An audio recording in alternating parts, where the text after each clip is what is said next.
Hello, Christina Ricks here. I haven't done a video in quite a while, and I received a channeled message or transmission the other day, and I wish to share it. And it's mind-boggling. To me, it sort of puts the evolution and the history of mankind into perspective, into extreme perspective, for me anyway. And I'm just gonna start with it. And yeah, let me know what you think in the comments. Okay. Okay, at 4:55 p.m. on April 18th of 2026, a channeled message came in while I was out at a drill site checking on drill core and drill crew near Silver Cliff, Colorado. I'm working just right outside the city here. I'm still here now, actually working. All right. Okay, so Sananda or Sanada, uh, he's a Christ Supreme or Cosmic Christ. I believe James McConnell, he channels this being. I've heard some messages from James years ago, but I haven't been following him at all. Anyway, so this being starts out. So I was just after I spoke to the drill crew, and looked at some rock. I loaded some core up, and I was getting ready to jump into my truck, and all of a sudden, this being, like, the energy hit me, and this being popped into my consciousness. Okay, so Sananda or Sanada, just introduce myself. I am a man, male. I hail from near the Pleiades star cluster on a very small, dim-lit planetoid, smaller than your moon. We orbit a dim dwarf star, barely detectable from your planet. Binary system, so it's some kind of binary system. Once you start communicating with your planet that you reside on, you start emitting a frequency that broadcasts a signal that says, "Come find me." And I believe this is some kind of organic evolution in humans. I don't know. Other species probably go through this. Where am I at here? Okay. Once you start communicating with your planet that you reside on, you start emitting a frequency that broadcasts a signal that says, "Come find me." We were the ones that contacted you in April, May of 2020 and thereafter. So just for a little backstory, my family remembers this clearly. In 2020, during the COVID lockdown, I had three beings show up, and I wasn't into clairvoyance back then. I was just a geologist, doing the analytical thing. And they showed up, and uh, I guess they've been working with me ever since. My whole frequency shifted. So I'm blown away by this whole new reality, this whole ascension thing that's now happening to a lot of people. I didn't know that world existed until this happened, and I started searching around for information, and Gaia.com popped in, and I started feeling a little more normal. I have some family that don't understand. A lot of my family do, or they're supportive, which is great. All right, now I'm going to continue. We are your family, and we seeded your specific species of human. We live within our planetary body, not on the surface. We do not inhale the air you breathe, but we do inhale a nitrogen-rich air. We look human, and you saw my face, which I do remember his face. I remember him being an older or more mature looking man. He looked Caucasian, light colored eyes, blue maybe. Actually, they did look bluish gray, and very light colored hair. They wore long clothing, loose fitting long clothing, very light colored. I couldn't see their feet, but I did see their face. There was a woman and another man. So three beings that showed up. Okay, so I fused with your consciousness and your electromagnetic system. Now that happened on March 6th of 2021, and it happened a handful of other times. And I didn't know it was this being or this group when they came in. I thought it was what's considered the Galactic Federation of Light. They came in, this whole energetic thing happened, where I was just blasted with energy, flew up through my body. The menorah light image sprouted within my heart chakra, and I was connected to a Christ consciousness or a collective of beings. While I cannot physically walk on your planet, I can control the ground you walk on and your comrades to better help aid this transition into the upper echelons of this branch of evolution. I've kind of seen that whole process happen before me, and it can be very creepy when a yeah, when you're the world around you, you can almost see through the illusion of it. I don't want to go down that rabbit hole right now, but that's where people start going into psychosis, I think, or you become paranoid. You're like, what? Like seeing a box move, or just a lot of really creepy things. Okay.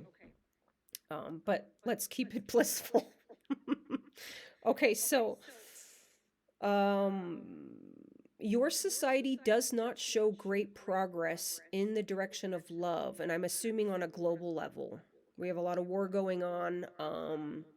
There's been a lot of hate and fear and tension in the media.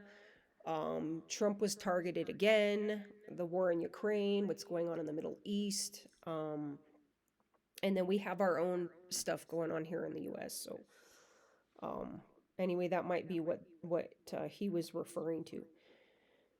He went on to say, "You have achieved a near perfect and sophisticated ability to transmit truth, and your will desire to extend your graces forward for the positive momentum building within your species. You wear a crown and a gown of glory. I wish to dine with you for a while and court your motherhood to completion.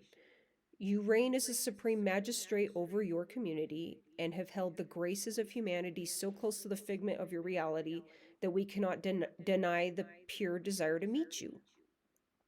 You are our child. We created you and the person you are.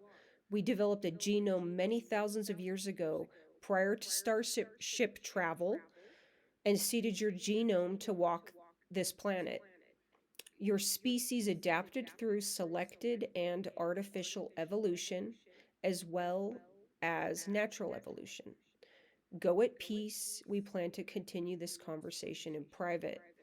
And so far, I've had quite a bit of contact since then. I did some research online after this happened. I did a couple days later, and found out that Sananda is affiliated with the Pleiades, the Law of One.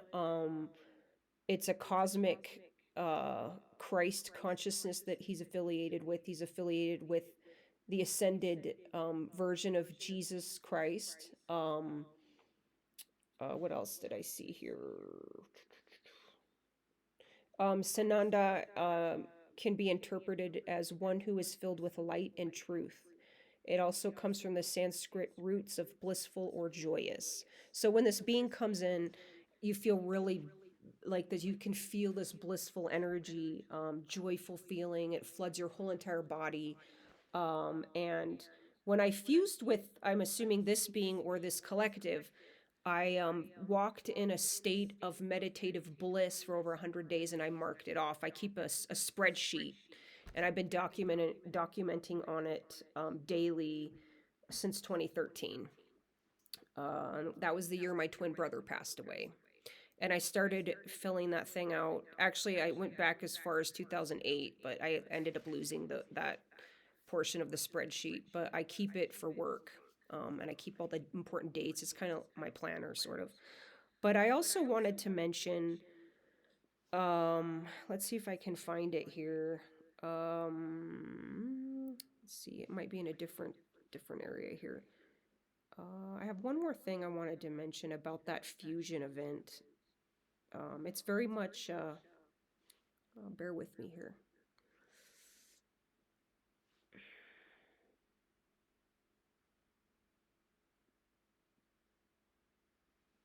Let's see if I can find this. It's one more channeled message I had received. Oh, it might be in this one. Okay, let's see.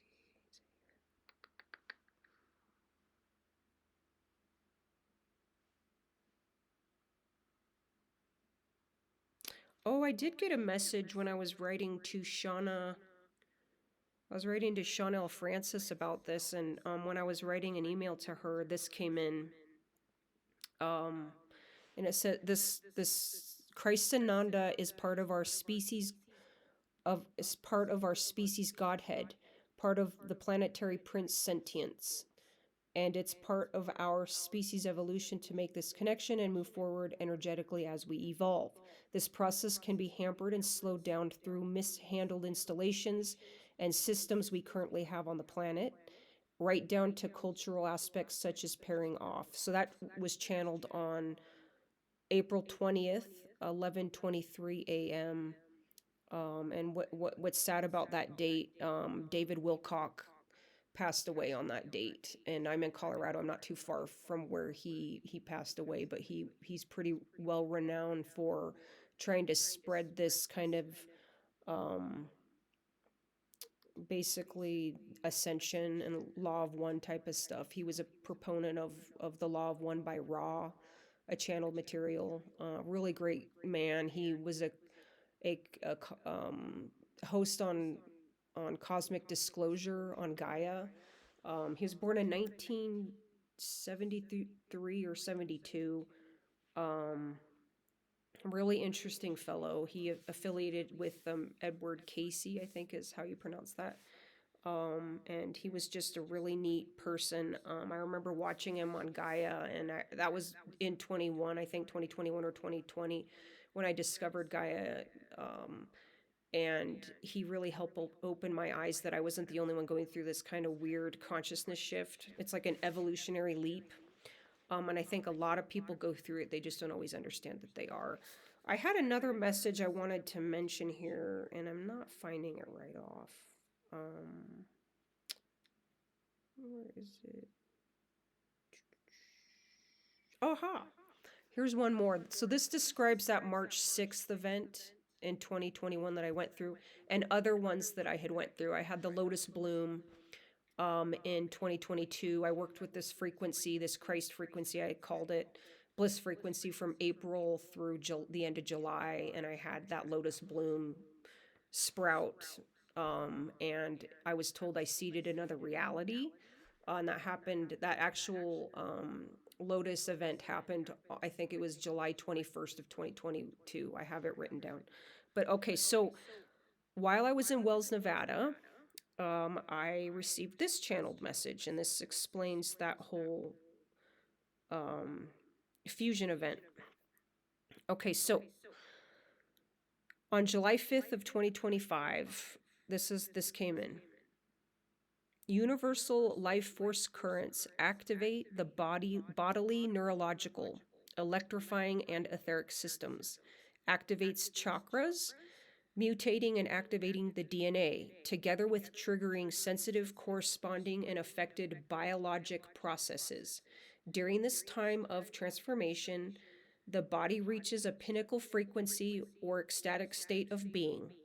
This activation and following post connections will then generate an ignition of the inner sacrum or sanctum, also called the holy seat of the body, up through the post neonatal corridor and consecrating an upgraded connection with the all that is. Channeling pathways are triggered, opened up, and fused. Tonal dynamics then help expand and hardwire the consciousness into a super consciousness. And a lot of people have gone through that. It's the whole Kundalini awakening. When it happened to me, I didn't know that the Kundalini existed. So, and it actually started in childhood. I was about 6 when I felt that frequency. And then I had a huge awakening the summer I turned 9 years old. I think it was like July 1990. The whole house lit up, and I wanted to know why I was here. And I saw a being later on, like a few days later, sitting with me, and it vanished. I remember running around telling my family. So you develop like a clairvoyant ability to perceive your environment, and I think it's just a heightened sense of awareness. And a lot of people will go through it. I think you need the right environment. You need to have the right self-love, open-mindedness, um, not as much. A lot of us go through a lot of stress trying to meet our basic needs or family needs or loved ones, or so it really stresses you out. I actually you have to have a lot of tranquil time or a lot of self-reflection, and you also, for me, you need just a very clear mind. I don't always have something I'm thinking about. I'm just doing, sort of. And then something can come in and go, hey, here we go. Let's talk about something, or let's go through this energetic exchange that's helping you upgrade your system. So yeah, it puts life into perspective. It also makes me think that there's a lot more to life than what us humans give ourselves credit for. We, as scientists, I'm a geologist. We tend to be curious, but we don't always have the hard facts or the physical evidence to support some of these more etheric things. So anyway, I will go ahead and go, but I thought I would make this video to explain some of this stuff. And I hope it resonates with some of you. Peace.